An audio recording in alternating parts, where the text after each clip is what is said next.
আসসালামু আলাইকুম। আমি জাফর সরকার, সাবেক সেনা সদস্য। মাননীয় প্রধানমন্ত্রী জনাব তারেক রহমান, আপনার সুদৃষ্টি আকর্ষণ করে আপনার কাছে বিনীত অনুরোধ জানাচ্ছি। আপনি বাংলাদেশে অনেক ভালো ভালো কাজ করতেছেন, মহৎ কাজ করতেছেন। তারই পাশাপাশি বাংলাদেশে রাজনৈতিক প্রতিহিংসা যেন না থাকে, আপনি সেই উদ্যোগ নেন। আপনি বলেছিলেন যারা আপনাকে ভোট দিয়েছে এবং যারা আপনাদেরকে ভোট দেয় নাই, আপনি সকলের জন্য প্রধানমন্ত্রী, আপনি সকলের জন্য কাজ করবেন। আপনাকে অভিনন্দন জানাই। দেশের মানুষও আপনাকে সেই প্রত্যাশায় ভাবে দেখছে। আপনি ফ্যামিলি কার্ড দিয়েছেন, কৃষি কার্ড দিয়েছেন, গরিব দুঃখী অসহায় কৃষক মানুষের মুখে হাসি ফুটেছে। তারই পরিপ্রেক্ষিতে আমি বলবো, এই 17 বছর বাংলাদেশে যে রাজনৈতিক প্রতিহিংসা ছিল, আপনি সেটা সমাপ্ত করবেন। কারণ জিয়া পরিবার বিএনপি ক্ষমতায় আসলে রাজনৈতিক প্রতিহিংসা থেকে মুক্ত থাকে, আপনিও থাকবেন, সেই প্রত্যাশা রইল। এবং আমরা অতটুকু জানি, রাজনীতি করা কোনো অপরাধ না, সে যে কোনো দলই করতে পারে। রাজনীতি তো একটা অনেক বড় সংগঠন, দেশ অনেক বড় একটি বিষয় মানুষ প্রত্যাশা করে বিভিন্ন বিষয় নিয়ে রাজনীতিতে। ছোট্ট একটা উদাহরণ, মাননীয় প্রধানমন্ত্রী, আমাদের যে কোনো যার যার গ্রামে যখন ফুটবল খেলা হয়, নিজের গ্রামে এই পাড়া সেই পাড়া সবাই কিন্তু আমাদের লোকই থাকে, আমাদের সকলেই আমাদের আত্মীয় স্বজন ভাই বন্ধু বান্ধব থাকে।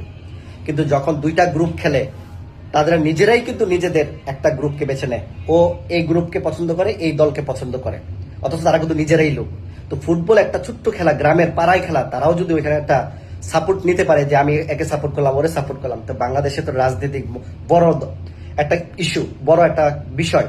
তো এখানে রাজনৈতিক কেউ কাউকে পছন্দ করবে, কেউ কাউকে সাপোর্ট করবে, কেউ বিএনপিকে করবে, কেউ আওয়ামী লীগকে করবে, কেউ অন্যান্য দলকে সাপোর্ট করবে। সেটা আওয়ামী লীগ যে ভুলগুলো করে গেছে, 17 বছর বিএনপিকে যে ক্ষয়ক্ষতি করেছে, মানুষকে হত্যা করেছে, খুন করেছে, গুম করেছে, হয়তো আমরা তাদেরকে ফিরিয়ে দিতে পারবো না, আপনিও ফিরিয়ে দিতে পারবেন না। আপনিও নির্যাতিত ছিলেন, বিদেশ থেকে আপনি আফসোস করেছেন, সবার পরিবারের পাশে থেকেছেন, কিন্তু কাউকে বাঁচানোর মতো ক্ষমতা কারোই ছিল না। আমরা সেই কষ্ট দিনগুলো পার করে এসেছি। বিএনপির নেতাকর্মীরা খেতে খামারে ঘুমিয়েছে, বাড়িতে ঘুমাতে পারে নাই। আমরা সেগুলো ভুলে গিয়ে একটি মানবিক রাষ্ট্র গঠন করার যে প্রতিজ্ঞা আপনি করেছেন, বাংলাদেশে আওয়ামী লীগ যারা সত্যিকারের অপরাধী, দুর্নীতিবাজ, চাঁদাবাজ, মানে আপনার মাদক পাচারকারী, খুনি, দর্শনকারী, মাফিয়া, সন্ত্রাস কর্মকাণ্ড যারা করেছে, তারা বেশিরভাগ মানুষই বিদেশে পাড়ি দিয়ে চলে গেছে। রয়ে গেছে সাধারণ কর্মী, সাধারণ নেতা কর্মীরা। এদেরকে যেন কোনো হয়রানি না করা হয়, কারণ গণতন্ত্র দেশে, স্বাধীন দেশে সকলেই রাজনীতি করতে পারবে। আমি ইতিপূর্বে বলেছি, দয়া করে আপনি একটু খোঁজ খবর নেবেন। প্রতিটি ওয়ার্ডে, গ্রামে, উপজেলাতে, ইউনিয়নে, জেলাতে, যারা যে কোনো দলই করুক না কেন, যারা অপরাধ করে নাই, পদ পদবি থাকতেই পারে, যারা অপরাধ করে নাই, তাদেরকে যেন হয়রানিমূলক মামলা টামলা দিয়ে যেন তাদের ক্ষতি না করা হয়। তারা যেন যার যার এলাকায় আসতে পারে, চলাফেরা করতে পারে, তাদের যে ভুল ত্রুটিগুলো তারা যেন বুঝতে পারে যে আপনার এই মানবিক সিদ্ধান্তে, তাহলে আওয়ামী লীগের মধ্যে আর আপনার দলের সিদ্ধান্তে, বা আওয়ামী লীগের শেখ হাসিনার প্রধানমন্ত্রী থাকা অবস্থায় যে চরিত্র ছিল, আপনার যে চরিত্রের মধ্যে মানুষ যেন বুঝতে পারে যে আকাশ পাতাল, যে আপনার এই মানবিক সিদ্ধান্তকে মানুষ অবশ্যই অভিনন্দন জানাবে, দোয়া করবে। আমরা রাজনীতি প্রতিহিংসা মুক্ত একটি বাংলাদেশ চাই। আমরা দুদিনের এই দুনিয়াতে আমরা আসছি, কয়দিনই বা বাঁচবো, কে কখন মারা যায় কেউ বলতে পারে না। তাই আমরা প্রতিহিংসা, মানুষের অভিশাপ নিয়ে এই বাংলাদেশে যেন কেউ রাজনীতি না করে। আপনি সবাইকে ক্ষমা দৃষ্টির করে, যারা অরিজিনালি অপরাধী তাদেরকে আইনের আওতায় আসতে হবে, তাদেরকে জেল জুলুম সহ্য করতে হবে, এবং যারা নিরপরাধ, যাদের কোনো অপরাধ নাই, শুধুমাত্র দল করার অপরাধ, তাদেরকে যেন প্রতিহিংসা না করা হয়। আপনি নিজে জানেন 24-এর যে আন্দোলন ছিল, কত হাজার হাজার মানুষ আহত হয়েছে, নিহত হয়েছে, পঙ্গুত্ব বরণ করেছে। সেই প্রতিবাদে সারা বিশ্বের বাংলাদেশি মানুষরা প্রতিবাদ করেছিল শেখ হাসিনার আওয়ামী লীগের বিরুদ্ধে। তারই পরিপ্রেক্ষিতে আমাদের প্রবাসীরাও কিন্তু কোনো অংশে পিছিয়ে ছিল না। দুবাই, কাতার, বিভিন্ন দেশ থেকে আন্দোলন সংগ্রাম করেছিল। সবচেয়ে গুরুত্বপূর্ণ আন্দোলন করেছিল আরব আমিরাতের। অনেক প্রবাসীদেরকে গ্রেফতার করে, শত শত প্রবাসীদেরকে গ্রেফতার করে 5 বছর, 10 বছর, 20 বছর এবং যাবজ্জীবন কারাদণ্ডিত করা হয়েছিল। যদি আজকে শেখ হাসিনার পতন না হতো, তাহলে সারাটা জীবন ওই প্রবাসীরা বিদেশেই মরতে হতো, জেলের মধ্যে। আল্লাহর তরফ থেকে তার পতন আসছে, চলে গেছে, কিন্তু আমার প্রবাসী ভাইয়েরাও বিদেশ থেকেও তারা মুক্তি পেয়েছে। আমি নিজেও কাতারে থেকে আওয়ামী লীগের দুঃশাসন, দুর্নীতির বিরুদ্ধে প্রতিবাদ করতে গিয়ে আমাকে ইন্টারপোলের মাধ্যমে কাতারে গ্রেফতার করা হয়। রাষ্ট্রদূতের মাধ্যমে আমাকে বাংলাদেশে নিয়ে আসার কথা ছিল, এবং আমাকে কোথায় ক্রস ফায়ার করবে সবকিছু রেডি ছিল। এই রাজনীতি করতে গিয়ে, প্রতিবাদ করতে গিয়ে, মানুষের গণতন্ত্র ফিরিয়ে আনার জন্য ভোটের অধিকার নিয়ে কথা বলতে গিয়ে আমি আমার মা বাবা ভাই বোন সহ প্রচুর পরিমাণ লোক আমি হারিয়েছি, দেশে আসতে পারি নাই। মানবিক প্রধানমন্ত্রী জনাব তারেক রহমান সাহেব, আপনি অবশ্যই দেশের সর্বশ্রেণীর মানুষের প্রধানমন্ত্রী, আপনি সর্বশ্রেণীর মানুষের অভিভাবক, এই দেশের দায়িত্বে আছেন। তাই আপনি দেশের মানুষের কল্যাণের জন্য অবশ্যই রাজনৈতিক প্রতিহিংসা মুক্ত থাকবেন। আমাদের অমর প্রেসিডেন্ট, অমর নায়ক, বিএনপির যে প্রতিষ্ঠাতা শহীদ প্রেসিডেন্ট জিয়া রহমান বলেছিলেন, we make politics difficult for the politician.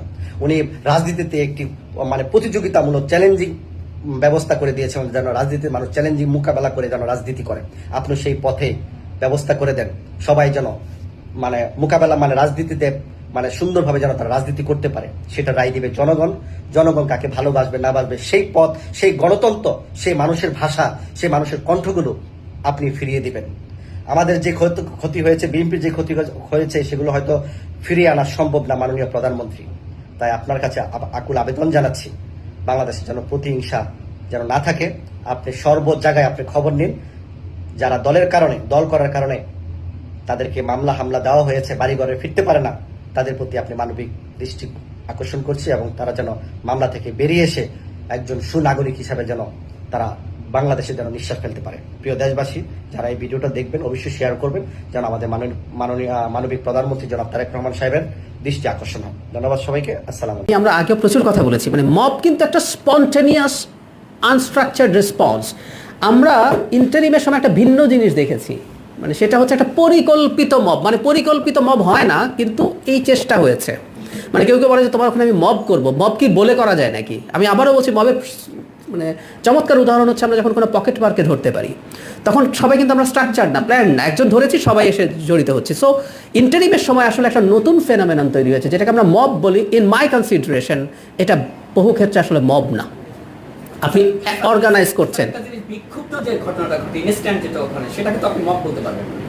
Instantly যদি ঘটে, তারপরও সেটাকে আমরা মব বলতে পারবো। মব যে খারাপ ভালো, আমি সেই তর্কে যাচ্ছি না।